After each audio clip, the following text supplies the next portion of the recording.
Welcome to Spotlight. I'm Liz Waid. And I'm Colin Lowther.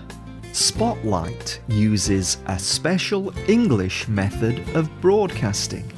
It is easier for people to understand, no matter where in the world they live.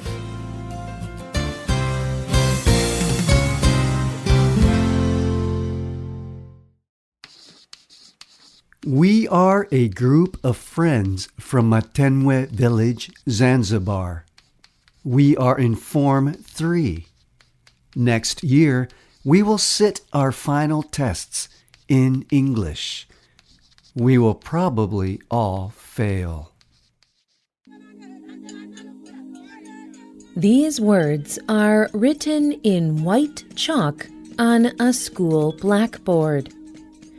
They are the beginning of a short film called Present Tense. It was made by a group of secondary school students in Zanzibar, Tanzania. It shows the problem of using English as a main language in schools. Children in primary school in Zanzibar learn in Swahili. This is a common Eastern African language, and most of the students speak another language at home. But secondary school is taught in English. This causes many problems. One problem is that children do not learn English very well. So they cannot succeed in secondary school. And this limits the jobs they can get in the future. Yakubu Fimbo Suleiman is one of the students who made the film. In his film, he said, And this is our problem. The teacher must speak English, but for students, we do not understand. Even if the classes are taught in English, how can I learn if I do not know English? Why do schools around the world use English in secondary school? This is a complex issue. Today's spotlight is on English as a global language.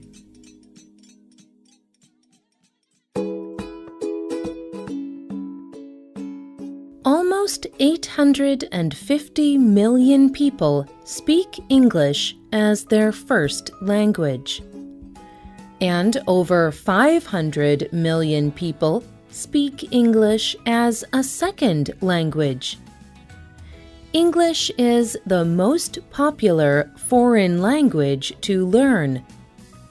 It is the language that many people use for doing international business.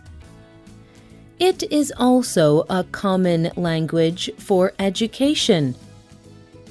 But English as a global language has a long and complex history.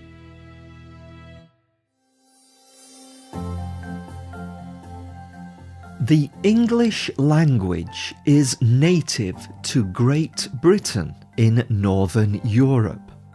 English spread around the world starting from the late 16th century. At this time, people from Britain travelled around the world. They began colonies in many countries. They made these places part of the British Empire. Part of the British Empire's control over other countries was through language. They made English the official language of many countries around the world.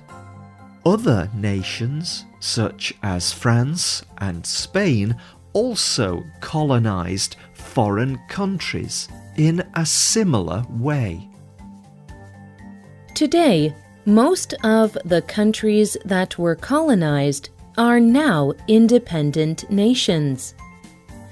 But many of them still use colonial languages such as French and English as their main language. English is an official language in 65 countries around the world. Children learn it in school. Businesses and governments use it. But in most places, it is not an indigenous local language. It is a language that is connected to colonization.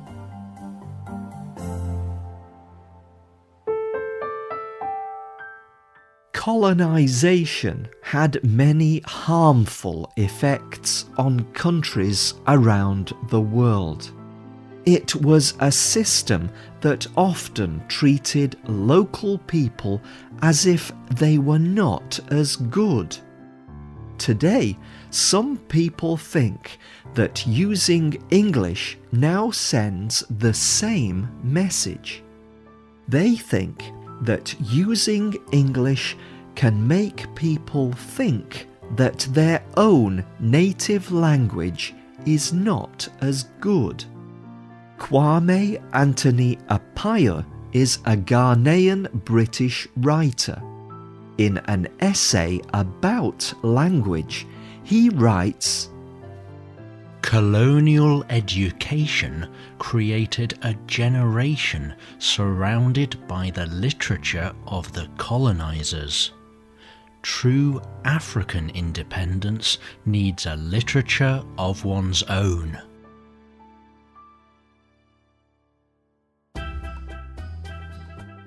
However, many people around the world also enjoy and love the English language.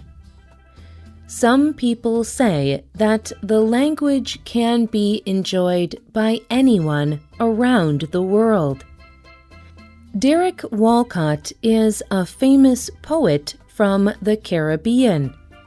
He told the Guardian newspaper about his English education on St. Lucia.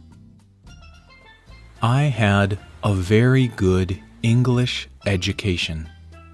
We treated the English texts as if they belonged to us, because English is our native language. It is the English language which is the empire.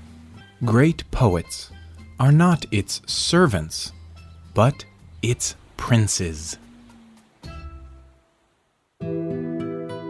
Walcott, like many other people, think that both English and local languages are important. But balancing the two can be difficult. English is important in modern life. The world is becoming more and more globalized. People travel more. They communicate using the internet. And English has an important place in this communication. It is a way for people from different nations to be able to talk together. It helps them to do business together. It helps them form common understanding, even when people come from different cultures and countries. Many people think that English will continue to be important for the world in the future. Yet they do not want it to replace local culture or language. It is also very important for people to value the traditions of their own cultures. This includes speaking native languages. It is important to keep the knowledge and practice of local languages. These show the value of many different cultures around the world. But people around the world also want to be part of global culture. In many places, learning English is necessary for getting a good job. In Zanzibar, tourism is becoming a major industry. Many foreign people visit Zanzibar for a holiday, and many of these tourists speak English. Knowing English can help local people get good jobs in places like hotels. Good English is also necessary for other kinds of work, like becoming a doctor or a teacher. Yakubu Fimbo Suleiman says, If I do not learn English, I will be a fisherman, and my village will never change. I need to learn English. I need to learn to get a job. But when will the system of education change so that I can be able to learn other subjects like history, geography, and science? I will change. I want change. In Zanzibar, the school system answered this call for change. They changed the language used in their education system. Now, children in secondary school learn in Swahili, not English. They can still learn English as a foreign language, but they are not required to know it for all subjects. In Zanzibar, this change may help students do better in school, and then they can do more to help their communities.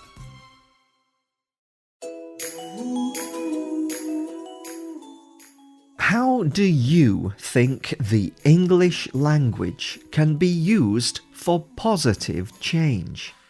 Do you think there is a way to use both English and other local languages? You can leave a comment on our website or email us at radio@radioenglish.net. The writer of this program was Rena Dam. The producer was Michio Ozaki.